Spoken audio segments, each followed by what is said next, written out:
भगवान शिव को भोलेनाथ, शिव जी, शंकर, महादेव, महाकाल, भैरव, रुद्र आदि नामों से जाना जाता है। इन नामों के साथ साथ उन्हें नीलकंठ भी कहा जाता है। आज हम जानेंगे कि भगवान शिव को नीलकंठ क्यों कहा जाता है।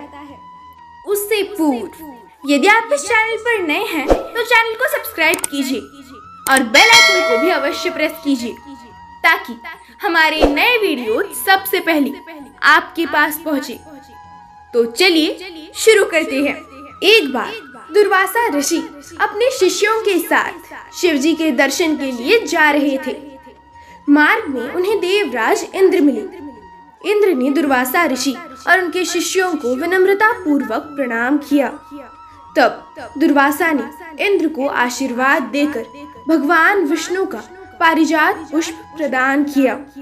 इंद्रासन के गर्भ में चूर इंद्र ने उस पुष्प को अपने ऐरावत हाथी के मस्तक पर रख दिया। उस पुष्प का स्पर्श होते ही ऐरावत सहसा भगवान विष्णु के समान तेजस्वी हो गया। उसने इंद्र का परित्याग कर दिया और दिव्य पुष्प को कुचलते हुए वन की ओर चला गया। इंद्र द्वारा भगवान विष्णु के दिव्य पुष्प का तिरस्कार होते देखकर दुर्वासा ऋषि के क्रोध की सीमा न रही। उन्होंने देवराज इंद्र को वैभव अर्थात लक्ष्मी से हीन हो जाने का श्राप दे दिया। दुर्वासा मुनि के श्राप के फल स्वरूप लक्ष्मी उसी क्षण स्वर्ग लोक को छोड़कर अदृश्य हो गई। लक्ष्मी के चले जाने से इंद्र आदि देवता निर्बल और धनहीन हो गए। उनका वैभव लुप्त हो गया।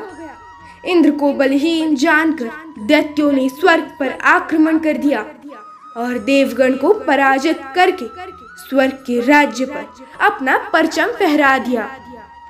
तब इंद्र देव गुरु बृहस्पति और अन्य देवताओं के साथ ब्रह्मा जी की सभा में उपस्थित हुए। तब ब्रह्मा जी बोले, देवेंद्र, भगवान विष्णु के भोग रूपी फूल का अपमान करने के कारण रुष्ट होकर भगवती लक्ष्मी तुम्हारे पास से चली गई है। उन्हें पुनः प्रसन्न करने के लिए तुम भगवान नारायण की कृपा दृष्टि प्राप्त करो। उनके आशीर्वाद से तुम्हें खोया वैभव पुनः मिल जाएगा। इस प्रकार ब्रह्मा जी ने इंद्र को आश्वस्त किया और उन्हें लेकर भगवान विष्णु के शरण में पहुंच गए। वह भगवान विष्णु भगवती लक्ष्मी जी के साथ विराजमान थे। देवगण भगवान विष्णु की स्तुति करते हुए बोले, भगवान, आपके चरणों में हमारा बारंबार प्रणाम।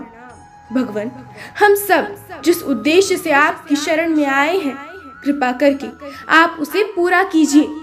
दुर्वासा ऋषि के श्राप के कारण माता लक्ष्मी हमसे रूठ गई है और दैत्यों ने हमें पराजित कर स्वर्ग पर अधिकार कर लिया है।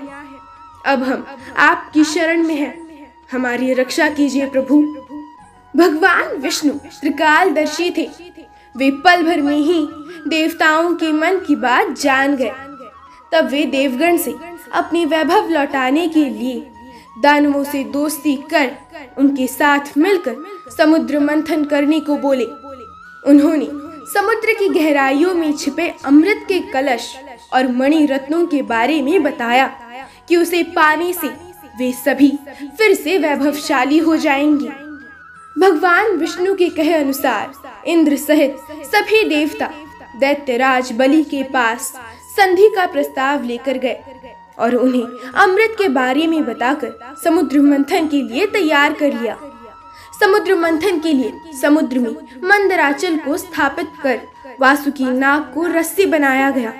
तत्पश्चात दोनों पक्ष अमृत प्राप्ति के लिए समुद्र मंथन करने लगे।